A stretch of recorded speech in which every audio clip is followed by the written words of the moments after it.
Hello friends, welcome to legal literacy YouTube channel. Legal literacy YouTube channel में आपका स्वागत है। तो फ्रेंड्स, जैसा कि हमने पिछले वीडियो में बात किया था, पिछले वीडियो में हमने इंग्लिश के एक पैसेज को लिया था और इंग्लिश के एक पैसेज को हमने उसके बारे में समझा था कि इस पैसेज में किस तरह से क्वेश्चंस बनते हैं और पैसेज कैसे होते हैं, क्या होते हैं, उनके बारे में पूरा हमने एनालिसिस किया था। तो फ्रेंड्स, हम जैसा कि हमने बताया था पिछले वीडियो में कि नेक्स्ट वीडियो में मैं लीगल रीजनिंग के बारे में बात करूँगा, लीगल रीजनिंग फॉर क्लैट 2022। तो लीगल रीजनिंग में भी पैसेज के फॉर्म में ही क्वेश्चंस होते हैं, तो इसके बारे में बात करूंगा। तो इससे पहले मैं एक बार आपको बता दूं, पिछले वीडियो में मैंने बताया था कि आप हमें लीगल लिटरेसी को सोशल मीडिया के हर प्लेटफॉर्म पे ज्वाइन कर सकते हैं। आप हमें फेसबुक पे, इंस्टाग्राम पे, ट्विटर, लिंक्डइन और टेलीग्राम पे ज्वाइन कर सकते हैं। वहाँ भी काफ़ी अच्छे कंटेंट आपको देखने को मिलेंगे। तो फ्रेंड्स, हम स्टार्ट करते हैं, अब लीगल रीजनिंग का चैप्टर स्टार्ट करते हैं। तो सबसे पहले देखते हैं friend, legal reasoning for CLAT 2022। और फ्रेंड्स, ये 2022 जो लिखा है, इसका ये मतलब नहीं है कि 2022 के लिए ही है। ये एनालिसिस आप 23 में भी दे सकते हैं, मतलब 23 के लिए भी प्रिपेयर कर सकते हैं, 24 के लिए भी कर सकते हैं, अनलेस कि कोई सिलेबस में ड्रास्टिंग चेंज ना हो। तो फ्रेंड्स, आगे बढ़ते हैं। सबसे पहले जो इंस्ट्रक्शंस होते हैं क्वेश्चन के पहले, उनको थोड़ा सा देख लेते हैं। इसमें दिया है friend, each set of questions in this section is based on the reasoning and arguments, ठीक है, और facts and principles set out in the preceding passage.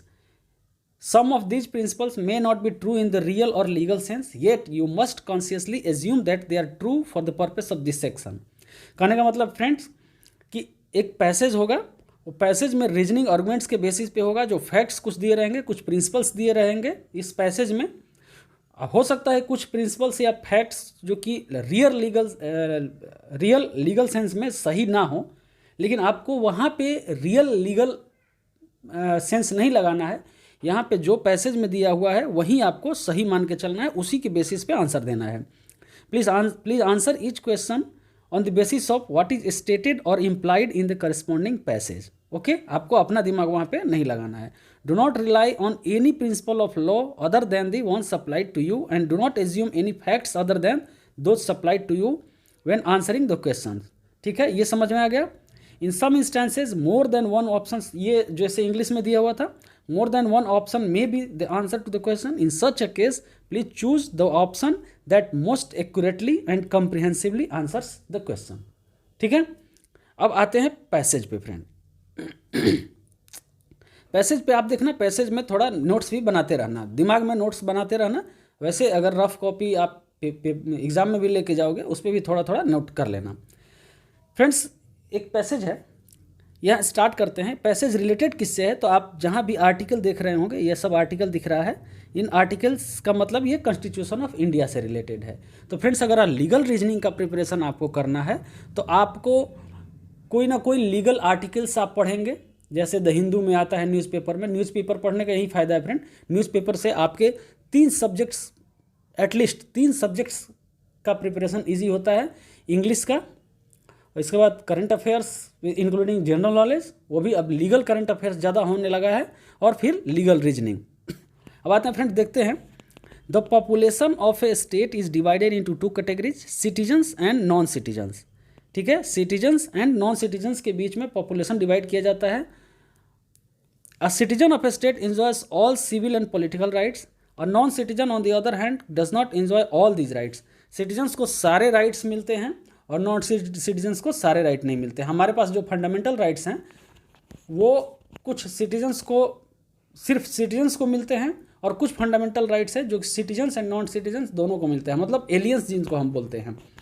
Okay, aliens मतलब लिटरली एलियंस मत लेना, ये लीगल लैंग्वेज में हमको उनको एलियंस बोलते हैं।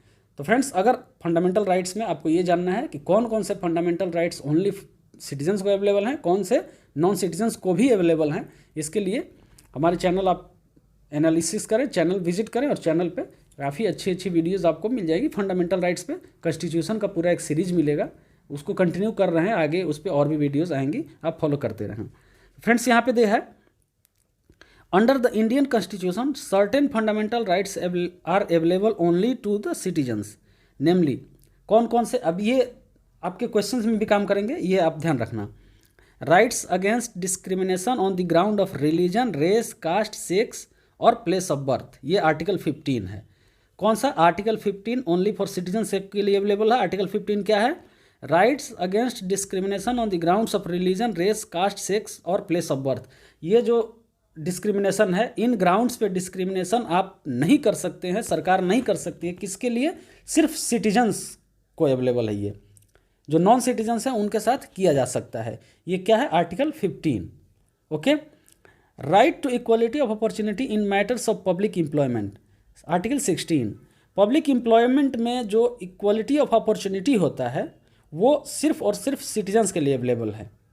कोई फॉरेनर्स इस बेसिस पे सरकार के अगेंस्ट रिट नहीं फाइल कर सकता है कि हमें equality of opportunity public employment में नहीं मिला। Okay. Freedom of speech and expression, assembly, association, movement, resident and profession, article 19। Article 19 का ये जो चीज़ है ये आपको सिर्फ आर्टिकल 19(1) इसमें आता है, ये आपको सिर्फ और सिर्फ सिटीजन्स के लिए अवेलेबल है। Cultural and educational rights, article 29 and 30, ये खासकर माइनॉरिटीज़ के राइट्स हैं। तो ये माइनॉरिटीज़ सिर्फ इंडियन सिटीजन्स माइनॉरिटीज़ के लिए हैं। अगर कोई मुस्लिम पाकिस्तान का है, बांग्लादेश का है, उसको ये राइट नहीं है।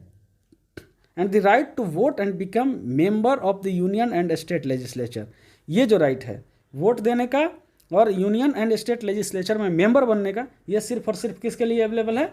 सिटीजन्स के लिए, नॉन सिटीजन्स के लिए अवेलेबल नहीं है। साथ ही साथ फ्रेंड्स, कुछ ऑफिसेज हैं, देश के कुछ ऐसे ऑफिसेज हैं जो कि सिर्फ और सिर्फ सिटीजन्स द्वारा ही ऑक्यूपाई किए जा सकते हैं। जैसे प्रेसिडेंट, आर्टिकल 58(1)(a), यह है प्रेसिडेंट का ऑफिस, सिर्फ और सिर्फ इंडियन सिटीजन्स के लिए अवेलेबल होता है। वाइस प्रेसिडेंट, आर्टिकल 66(2), जजेज of the supreme Court, article 124(3) and High Courts, article 217(2), governor of state, article 157, attorney general, article 76(1) and advocate general, article 165। ये सिर्फ और सिर्फ किसके लिए अवेलेबल है? सिटीजन्स के लिए अवेलेबल है। ये जो पोजीशंस हैं सिर्फ इंडियन सिटीजन्स को इसको होल्ड कर सकते हैं। इक्वलिटी बिफोर द लॉ और equal protection of the law within the territory of India and protection of life of personal liberty 21 are applicable to non citizens as well. आप देख रहे हो, ये ऊपर जो हमने देखा था वो सिर्फ और सिर्फ सिटीजन्स के लिए अवेलेबल है, और ये जो दो article 14 and article 21, article 21 right to life and personal liberty है, तो राइट टू लाइफ तो सबके लिए है, चाहे सिटीजन्स हो या नॉन सिटीजन्स हो। पर्सनल लिबर्टी सबके लिए है। Equal protection of law and equality before law, ये सबके लिए है, सिटीजन्स एंड नॉन सिटीजन्स सबके लिए है। आगे आते हैं,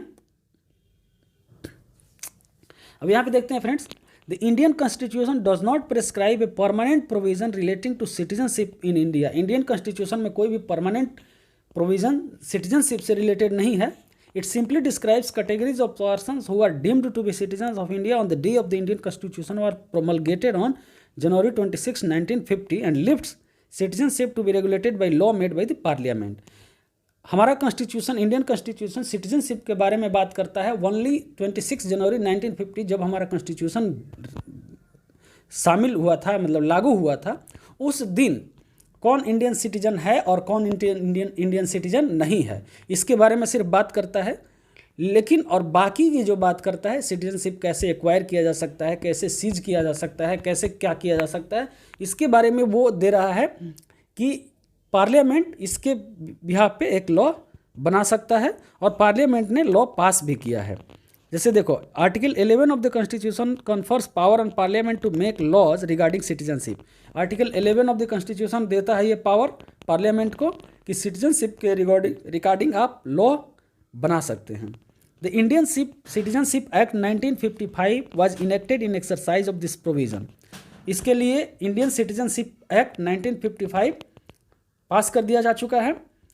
bye the citizenship amendment act 2003 में जो अमेंडमेंट हुआ उस एक्ट में section 3 of the Indian citizenship act 1955 was amended to provide that persons born after December 3, 2004 would be deemed to be citizen of India if both their parents are Indian citizens or one of their parents is a citizen of India and the other is not an illegal migrant at the time of the person's birth।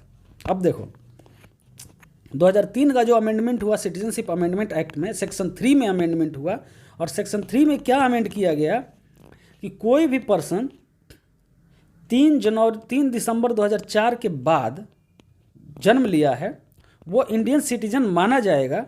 जन्म कहाँ लिया? India में लिया है, तो वो Indian citizen माना जाएगा अगर उसके दोनों पेरेंट्स इंडियन सिटीजन्स हैं, एक कंडीशन।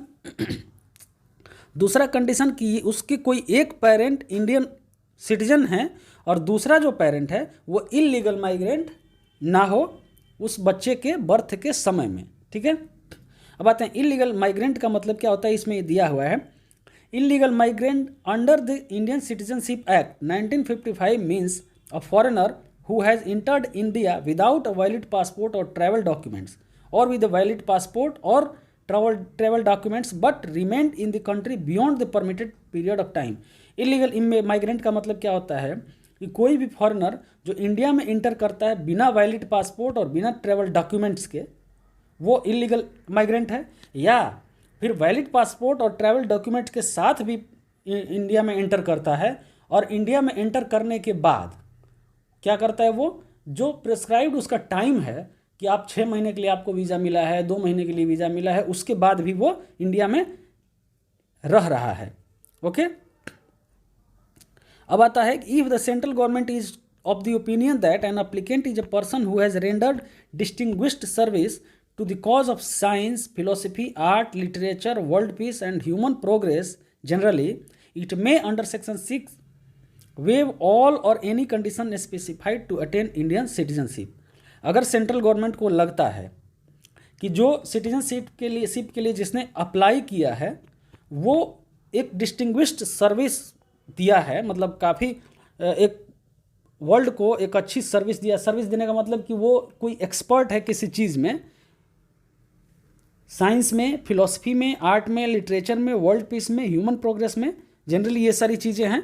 कुछ चीज़ों में अगर वो एक्सपर्ट है तो section 6 of Indian citizenship act सरकार को ये पावर देता है कि वो जितने भी कंडीशंस हैं इंडियन सिटीजनशिप अटेन करने के उनको वेव ऑफ कर सकता है, उनको मतलब उसको सिटीजनशिप दे सकता है। अगर वो मान लो जैसे इलीगल इमिग्रेंट भी है और सिटीजनशिप के लिए अप्लाई करता है और उसने कुछ ऐसा किया है कहने का मतलब कि कोई ऐसा उसके पास एक्सपर्टीज़ है तो इंडियन गवर्नमेंट उसको सिटीजनशिप दे सकती है। सोर्स क्या है फ्रेंड इसका? Shruti Jain, what is citizenship, the wire, HTTP। ठीक है, ये सोर्स है इसका। अब क्वेश्चंस पे आते हैं फ्रेंड। फर्स्ट क्वेश्चन क्या है फ्रेंड? फर्स्ट क्वेश्चन है the state passes a new law that prohibits foreigners visiting India from posting on their social media account for the duration of their stay in India. ठीक है, state जो है मतलब central government, Indian government एक law पास करता है जो कि फॉरेनर्स को प्रोहिबिट करता है, बैन करता है।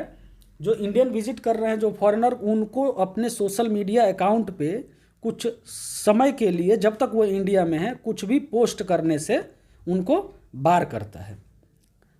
ये एक इंडियन गवर्नमेंट ने एक लॉ पास कर दिया।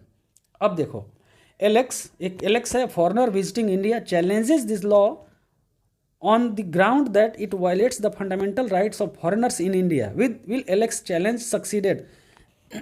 एलेक्स इसको चैलेंज करता है, इस लॉ को चैलेंज करता है इस ग्राउंड पे कि ये फंडामेंटल राइट्स, फॉरेनर्स के फंडामेंटल राइट्स को इंडिया में वायलेट करता है। तो क्या ये सक्सीड करेगा? ऑप्शंस क्या है फ्रेंड? पहला ऑप्शन है no, since prohibiting persons from posting on their social media accounts is not a violation of the freedom of speech and expression. एक ये पहले सारा ऑप्शन आप देख लो। फिर दे रहा है yes, since prohibiting persons from posting on their social media account is a violation of freedom of speech and expression. Second है।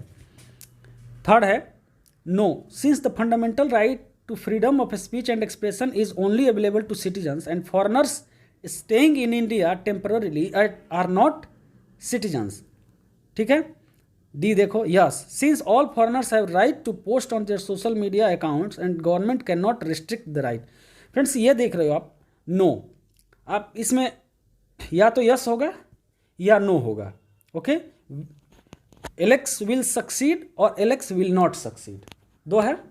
तो इसमें 4 ऑप्शन में आपको 2 नो है और 2 यस है। ओके, अब इसमें आपको दोनों नो में से या दोनों यस में से कौन सा लेना है, जो कि नो के साथ रीजन भी स्ट्रांग हो और या यस के साथ रीजन भी स्ट्रांग हो। सबसे पहला है कि no, since the prohibiting persons from posting on their social media accounts is not a violation of the freedom of speech and expression। ये गलत है, क्योंकि prohibiting persons from posting on their social media account is violation of the fundamental rights of freedom of speech and expression। ठीक है, ये ए नहीं होगा। यहाँ दे रहा है yes, since prohibiting persons from posting on their social media account is a violation of the freedom of speech and expression।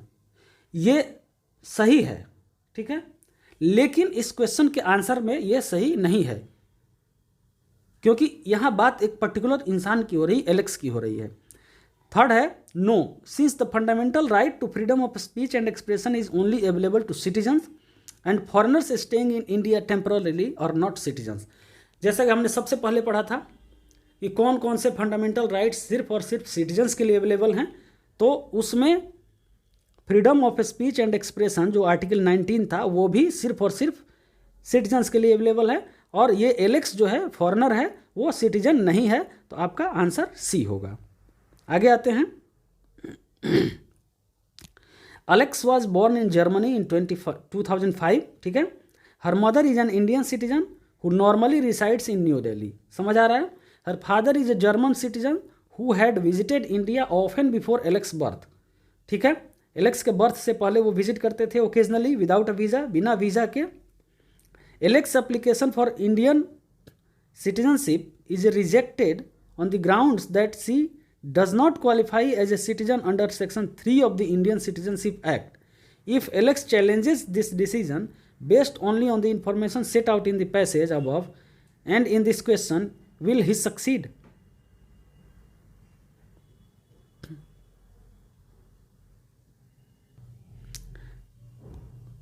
Friends, यहाँ with visa होगा, विदाउट वीज़ा नहीं होगा, ये गलती से लिख दिया गया है। तो आगे आते हैं, इसको देखते हैं। आंसर है ए, ऑप्शन ए। आंसर ए नहीं है, option A no, since she was born in Germany and not in India. Okay, क्या हुआ इसका मतलब? ऑप्शन बी है yes, since her mother was an Indian citizen and her father was not an illegal migrant at the time of her birth। okay,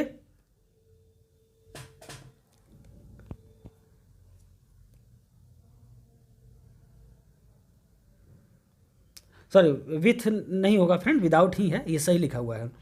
ठीक है, option B है yes, since her mother was an Indian citizen and her father was not an illegal migrant at the time of her birth. Okay, C है yes, since her mother was an Indian citizen at the time of her birth and her father had applied for Indian citizenship। और D है no, since her father had visited India without a visa on occasion and so had been an illegal migrant in the past। अब friend यहाँ पे क्या है कि सिर्फ और सिर्फ आपको इस पैसेज से ही डिराइव करना है, जो भी आंसर डिराइव करना है, आपको अपना दिमाग नहीं लगाना है, या फिर रियल लॉ जो है उसको भी बात नहीं करनी है। ये रियल लॉ ही देते हैं, लेकिन कहीं कहीं अगर रियल लॉ नहीं भी दे पाए तो आपको सिर्फ पैसेज से बात करना है। तो ए तो होगा नहीं, बिकॉज उसका जन्म, एलेक्स का जन्म तो इंडिया में हुआ है। इसका आंसर होगा friend B yes, since her mother was an Indian citizen and her father was not an illegal immigrant at the time of her birth. क्योंकि जो उसके फादर जो थे उसके जन्म के समय इंडिया में थे नहीं, तो माइग्रेंट ही नहीं थे। इलीगल और लीगल की बात ही अलग है। और उसकी माता क्या है? वो इंडियन सिटीजन है। जैसा कि हमने पहले पढ़ा था कि सेक्शन 3 जो है वो बोलता है कि इंडियन सिटीजन आपको माना जाएगा अगर आपके दोनों पेरेंट्स इंडियन हैं, या फिर एक पेरेंट इंडियन है और दूसरा पेरेंट आपके जन्म के समय क्या है, वो इलीगल माइग्रेंट नहीं है। तो इसमें जन्म के समय इलीगल माइग्रेंट नहीं था। आगे आते हैं, question number 3। A historical monument situated in India is maintained by the government. The monument is also a Hindu place of worship and is visited by several thousand Hindu worshippers every day who pray at the monument. The government passes a rule making it compulsory for all visitors who are not Indian citizens to pay a fee of ₹500 for each visit to the monument. ठीक है। एक historical monument है जिसको maintain किया जा रहा है government के द्वारा। वो एक हिंदू प्लेस ऑफ वर्शिप भी है, जो कि हजारों हिंदुओं से लाखों हिंदू उसको रोज वहाँ पे दर्शन करते हैं, प्रे करते हैं। गवर्नमेंट एक नया रूल लाती है जो कि कंपलसरी करती है कि जो भी विजिटर जो इंडियन सिटीजन नहीं है उनको 500 rupees for each visit of monument पे करना होगा। ठीक है, इतना ये आपका क्या है, ये आपके गवर्नमेंट का ये जो आपका स्टेटमेंट है। आगे आते हैं तो एक Indian citizen, a foreign citizen है जो कि हिंदू है, a foreign citizen who is also a Hindu and regularly visits the monument challenges this rule on the ground that it violative of their right under Article 15. Will this challenge succeed? बोलता है कि एक foreign citizen है जो कि हिंदू है, वो इस रूल को चैलेंज करता है कि ये आर्टिकल 15 का वायलेशन है। ये उसका चैलेंज सक्सीड करेगा? अब आगे आते हैं, ऑप्शन देखते हैं। पहला yes, since it's discriminates unfairly on the basis of persons place of birth. ठीक है, आर्टिकल 15 क्या कहता है? Rights against discrimination on the basis of religion, race, caste, place of birth, etc, ये सब जो है। तो ये क्या कह रहा है? Yes, since it discriminates unfairly on the basis of persons place of birth. B कहता है no, since the right under article 15 is only available to citizens. C कहता है yes, since the rule discriminates on the basis of religion. D कहता है no, since the rule applies to all foreigners regardless of whether they are Hindu or not.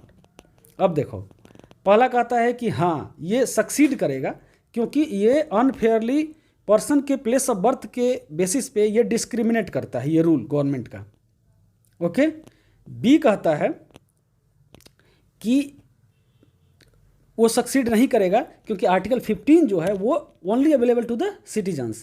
तो ये सही लग रहा है क्योंकि हमने क्या पढ़ा था, आर्टिकल 15 सिर्फ और सिर्फ सिटीजन्स के लिए अवेलेबल है, और ये क्या है, ए फॉरेन सिटीजन्स, हिंदू तो है लेकिन फॉरेन सिटीजन है, तो ये सक्सीड नहीं करेगा। ये option B is the right answer. अब क्वेश्चन नंबर 4 क्या है friend?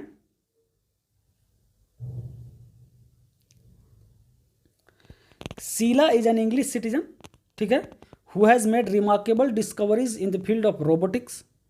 शीला's parents were both English citizens throughout their life. Sheila now wishes to apply for Indian citizenship.